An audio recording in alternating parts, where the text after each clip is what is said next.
రాష్ట్రంలో ఎమ్మెల్యేల అనర్హత వ్యవహారంలో దాఖలైన పిటిషన్లపై శాసనసభ స్పీకర్ తీర్పు ఇచ్చారు. 5 ఎమ్మెల్యేలపై దాఖలైన అనర్హత పిటిషన్లను కొట్టివేస్తూ నిర్ణయం తీసుకున్నారు. అయితే స్పీకర్ ప్రసాద్ కుమార్ నిర్ణయాన్ని బీఆర్ఎస్ తీవ్రంగా తప్పుపట్టింది. అసెంబ్లీ సాక్షిగా ప్రజాస్వామ్యాన్ని కాంగ్రెస్ ప్రభుత్వం ఖూనీ చేసిందని ఆరోపించింది. స్పీకర్ తీర్పుపై హైకోర్టులో న్యాయ పోరాటం చేస్తామంది బీఆర్ఎస్. ఎమ్మెల్యేల అనర్హత వ్యవహారంలో దాఖలైన పిటిషన్లపై స్పీకర్ ప్రసాద్ కుమార్ తీర్పిచ్చారు. తెల్లం వెంకట్రావు, బండ్ల కృష్ణమోహన్ రెడ్డి, గూడెం మహిపాల్ రెడ్డి, ప్రకాష్ గౌడ్, అరికెపూడి గాంధీపై దాఖలైన అనర్హత పిటిషన్లను కొట్టివేస్తూ కీలక నిర్ణయం తీసుకున్నారు స్పీకర్.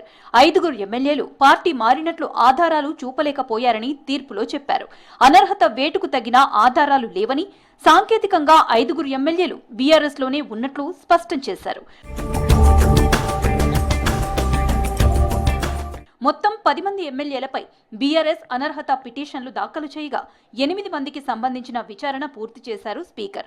అనర్హత పిటిషన్లపై స్పీకర్ త్వరగా నిర్ణయం తీసుకునేలా ఆదేశాలు ఇవ్వాలని కోరుతూ బీఆర్ఎస్ సుప్రీంకోర్టులో దాఖలు చేసిన పిటిషన్పై ఈ నెల 19న మరోమారు విచారణ జరగనుంది. 8 మందికి సంబంధించి విచారణ పూర్తి చేసిన స్పీకర్ 5 ఎమ్మెల్యేలకు సంబంధించి తీర్పిచ్చారు. 3 ఎమ్మెల్యేలైన పోచారం శ్రీనివాసరెడ్డి, కాలే యాదయ్య, సంజయ్ కుమార్ కు సంబంధించి 18వ తేదీన తీర్పు వెలువడనుంది.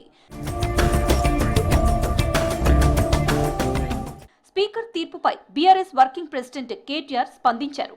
ఉప ఎన్నికలకు భయపడే స్పీకర్ ఎమ్మెల్యేలపై అనర్హత వేటు వేయట్లేదన్నారు. స్పీకర్ నిర్ణయాన్ని బీఆర్ఎస్ తీవ్రంగా వ్యతిరేకిస్తోందని చెప్పారు. అసెంబ్లీ సాక్షిగా ప్రజాస్వామ్యాన్ని కాంగ్రెస్ ప్రభుత్వం ఖూనీ చేసిందన్నారు. స్పీకర్ గడ్డం ప్రసాద్ కుమార్ నిర్ణయంపై హైకోర్టుకు వెళ్తామని తెలిపారు. బీఆర్ఎస్ ఎమ్మెల్యేలు తమ వాదనలు పట్టించుకోకుండా ఏకపక్షంగా తీర్పు ఇచ్చారని, తీర్పు కాపీను అధ్యయనం చేసి హైకోర్టుకు వెళ్తామన్నారు. స్పీకర్ సింగిల్ లైన్ స్టేట్మెంట్తో పిటిషన్లను తోసిపుచ్చటం సరికాదని, సమగ్ర విచారణ చేసి నిర్ణయం తీసుకోవాల్సి ఉందని అభిప్రాయపడ్డారు.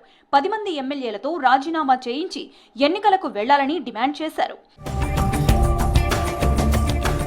స్పీకర్ ఇచ్చిన నోటీసులపై స్టేషన్ గన్పూర్ ఎమ్మెల్యే కడియం శ్రీహరి వివరణ ఇచ్చారు. తాను బీఆర్ఎస్ సభ్యత్వం రద్దు చేసుకోలేదని, అలాని కాంగ్రెస్ సభ్యత్వం కూడా తీసుకోలేదని స్పీకర్కి తెలిపారు కడియం.